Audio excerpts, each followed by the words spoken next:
The other mother looked healthier than before. There was a little blush to her cheeks, and her hair was wriggling like lazy snakes on a warm day. Her black button eyes seemed as if they had been freshly polished. She had pushed the mirror as if she were walking through nothing more solid than water and had stared down at Coraline. Then she had opened the door with the little silver key. She picked Coraline up, just as Coraline's real mother had when Coraline was much younger. Cradling the half-sleeping child as if she were a baby, the other mother carried Coraline into the kitchen and put her down very gently upon the countertop. Coraline struggled to wake herself up, conscious only for the moment of having been cuddled and loved, and wanting more of it, then realizing where she was and who she was with. "There, my sweet Coraline," said her other mother. "I came and fetched you out of the cupboard. You needed to be taught a lesson, but we temper our justice with mercy. Here, we love the sinner and we hate the sin. Now, if you will be a good child who loves her mother, be compliant and fair-spoken, you and I shall understand each other perfectly, and we shall love each other perfectly as well." Coraline scratched the sleep grit from her eyes. "There were other children in there," she said. "Old ones, from a long time ago." "Were there?" said the other mother. She was bustling between the pans in the fridge, bringing out eggs and cheese and butter and a slab of sliced pink bacon. "Yes," said Coraline, "there were. I think you're planning to turn me into one of them, a dead shell." Her other mother smiled gently. With one hand she cracked the egg into a bowl. With the other she whisked them and whirled them. Then she dropped a pat of butter into a frying pan where it hissed and fizzled and spun as she sliced thin slices of cheese. She poured the melted butter and the cheese into the egg mixture and whisked it some more. "Now, I think you're being silly, dear," said the other mother. "I love you. I will always love you. Nobody sensible believes in ghosts anyway. That's because they're all such liars. Smell the lovely breakfast I'm making for you." She poured the yellow mixture into the pan. "Cheese omelet, your favorite." Coraline's mouth watered. "You like games," she said. "That's what I've been told." The other mother's black eyes flashed. "Everybody likes games," was all she said. "Yes," said Coraline. She climbed down from the counter and sat at the table. The bacon was sizzling and spitting under the grill. It smelled wonderful. "Wouldn't you be happier if you won me fair and square?" asked Coraline. "Possibly," said the other mother. She had a show of unconcernedness, but her fingers twitched and drummed, and she licked her lips with her scarlet tongue. "What exactly are you offering?" "Me," said Coraline, and she gripped her knees under the table to stop them from shaking. "If I lose, I'll stay here with you forever, and I'll let you love me. I'll be a most dutiful daughter. I'll eat your food and play happy families, and I'll let you sew your buttons into my eyes." Her other mother stared at her, black buttons unblinking. "That sounds very fine," she said. "And if you do not lose, then you let me go. You let everyone go. My real father and mother, the dead children, everyone you've trapped here." The other mother took the bacon from under the grill and put it on a plate. Then she slipped the cheese omelet from the pan into the plate, flipping it as she did so, letting it fold itself into a perfect omelet shape. She placed the breakfast plate in front of Coraline, along with a glass of freshly squeezed orange juice and a mug of frothy hot chocolate.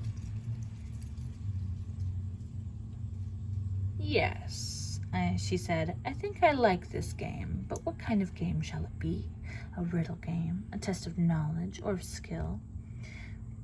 "An exploring game," suggested Coraline. "A finding things game." "And what is it you think you should be finding in this hide-and-seek and go-seek game, Coraline Jones?" Coraline hesitated. Then, "My parents," said Coraline, "and the souls of the children behind the mirror." The other mother smiled at this triumphantly, and Coraline wondered if she had made the right choice. Still, it was too late to change her mind. "A deal," said the other mother. "Now eat up your breakfast, my sweet. Don't worry, it won't hurt you." Coraline stared at the breakfast, hating herself for giving in so easily, but she was starving.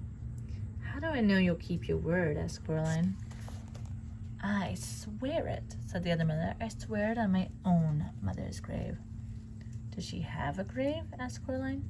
"Oh, yes," said the other mother. "I put her in there myself. And when I found her trying to crawl out, I put her back." "Swear on something else, so I can trust you to keep your word." "My right hand," said the other mother, holding it up.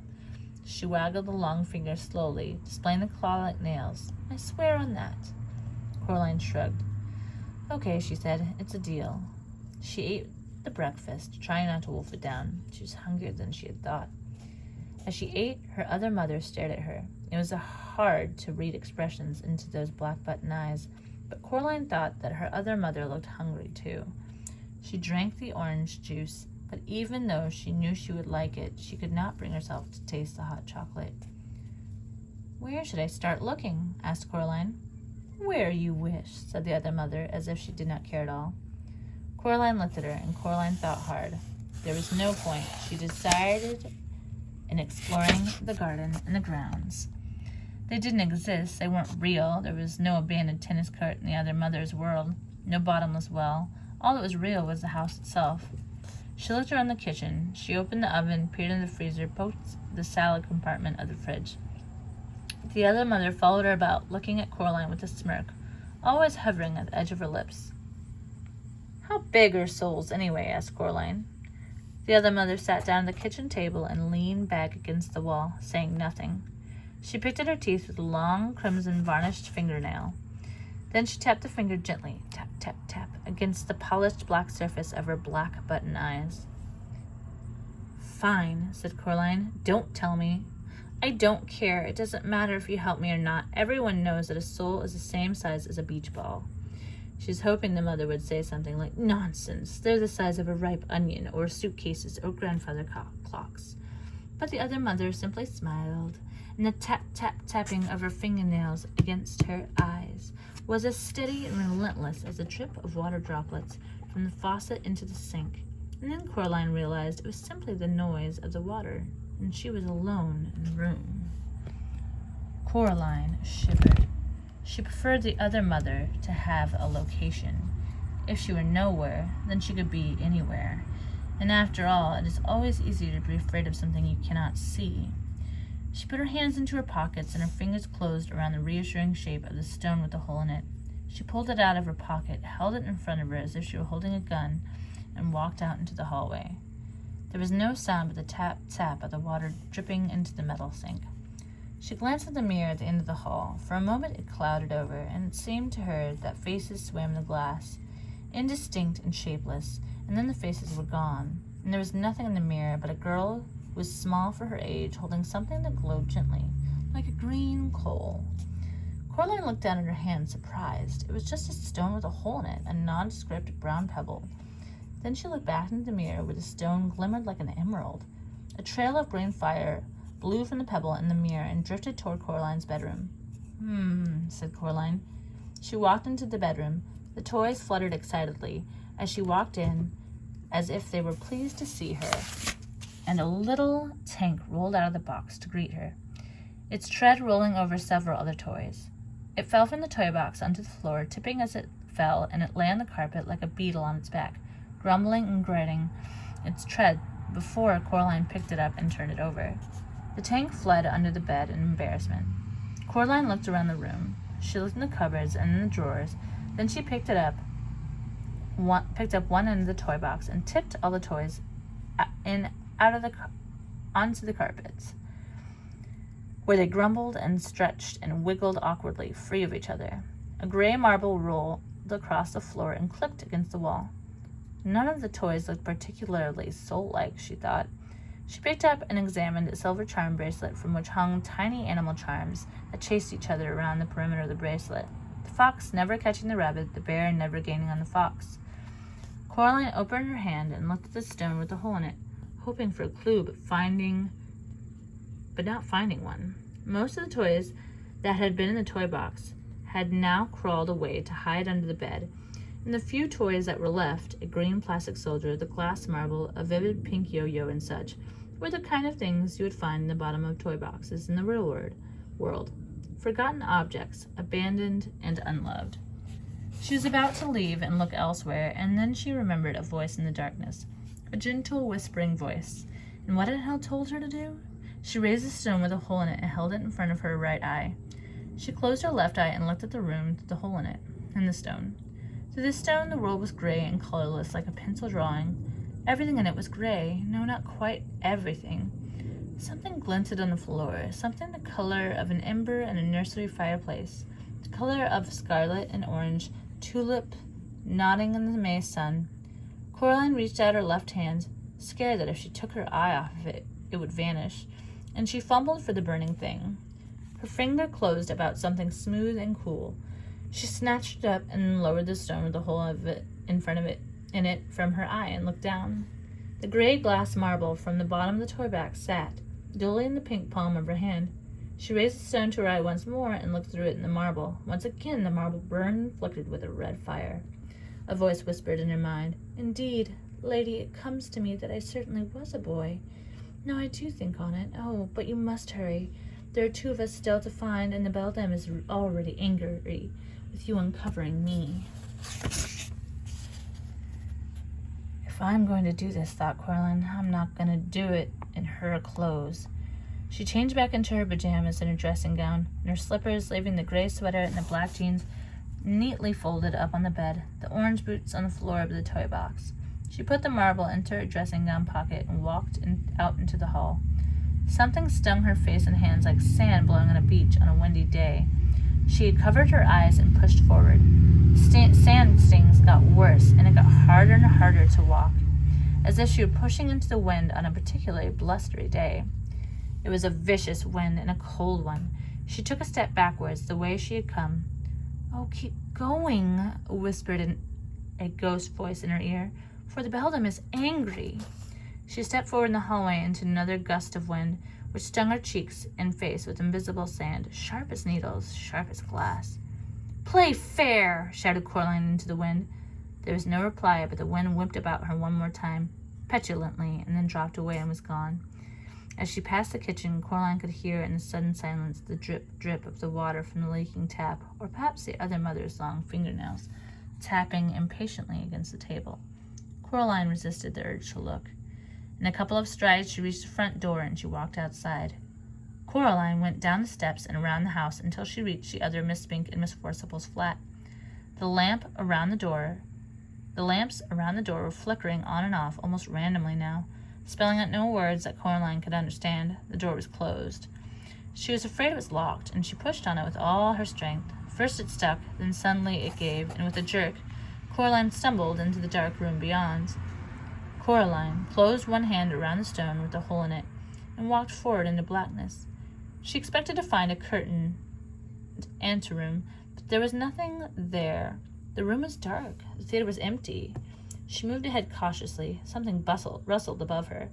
She looked up into a deeper darkness, and as she did so, her feet knocked against something. She reached down, picked up a flashlight, and clicked it on. Sweeping the beam around the room, the theater was derelict and abandoned. Chairs were broken on the floor, and old dusty spiderwebs draped the walls and hung from the rotten wood and the decomposing velvet hangings. Something rustled once again. Coraline directed her light beam upward toward the ceiling. There were things up there, hairless jellyfish. She thought they might once have had faces, might even once have been dogs, but no dogs had wings like bats or could hang like spiders, like bats. Upside down?